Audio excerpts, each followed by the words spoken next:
In China tonight, senior leader Deng Xiaoping appeared in public for the first time in 3 weeks. He appeared on the Chinese evening news with other government hardliners, ending weeks of speculation that he had died or been thrown out of office. Deng praised the Chinese army for crushing the student pro-democracy movement. Meantime, the army continues to tighten its grip on Beijing. Strong military presence remains throughout the city. Soldiers have taken up posts on street corners, and sources say they're arresting student activists and the intellectuals who are accused of encouraging the pro-democracy movement. Here at home, the students and faculty at Guelph University have banded together in support of their counterparts in China. At a rally this afternoon, optimism for a democratic future overshadowed the anger toward the Chinese government. Annette Hamm-Glowka reports. Stop killing, stop massacres, down with tyranny and feudal dictatorship. Students and faculty at the University of Guelph are fed up with the violence in Beijing. This afternoon, over 100 gathered in the university center to voice their concern for the students' fight for democracy. Black armbands and white carnations symbolize the pain these students feel for their counterparts in China. But they also represent a new hope. The final victory must belong to the people, to the Chinese nation. The light of democracy and freedom must brighten the China of the future.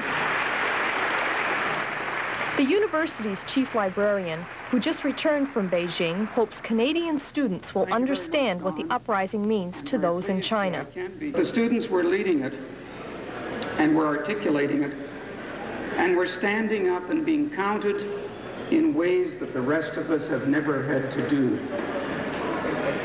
We talk very glibly about freedom of expression, freedom of speech, how important it is, our solidarity with the students. But we don't have to go through what those people are now going through. Professor Black believes last weekend's violence will spark many changes. I'm still optimistic that what we've seen will in fact be the catalyst for major social change in the future. What happened on Sunday morning gave the movement for change the martyrs that it did not have up to that point. Tragic, but it may in fact have some good effect in the long run. The University of Guelph has announced it will continue its close ties with education facilities in China and will harbor its own graduating Chinese students until it is safe for them to return home. At the University of Guelph, Annette Hamm-Glowka, Newsroom 11. Meanwhile, British Prime Minister Margaret Thatcher has rejected a request to allow Chinese residents of Hong Kong to immigrate to Great Britain. China is due to regain control of that British colony in 1997. And as John Holloman reports tonight, that has a lot of Hong Kong residents worried. When word of the Beijing massacre first got to Hong Kong, the people here were shocked and upset.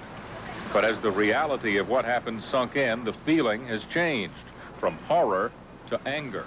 I would now categorize Li Peng or Deng Xiaoping in the same category as Hitler or Stalin. They have killed people, and unarmed people at that, and the ruthlessness at the way they've chosen to kill them simply to protect a few in power. This is, I would say, almost impossible for any human being to forgive or tolerate. When more than 1 million Hong Kong citizens took to the streets to demonstrate, they caused only minor damage and few were arrested.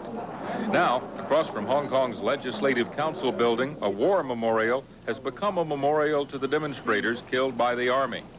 Hundreds of Hong Kong citizens leaving flowers and messages. I think the people in the world, especially the Chinese, all feel very angry, and I hope the world, especially the USA, will make strong action on the brutal Chinese government. I've never realized more than before that I'm Chinese as I do now. I've never cried for my country, but since the last massacre, I've been crying for my country every day, like all other people in Hong Kong have been. I'm proud to say that we care about China. And we all feel so disgusted about this. That's all I can say.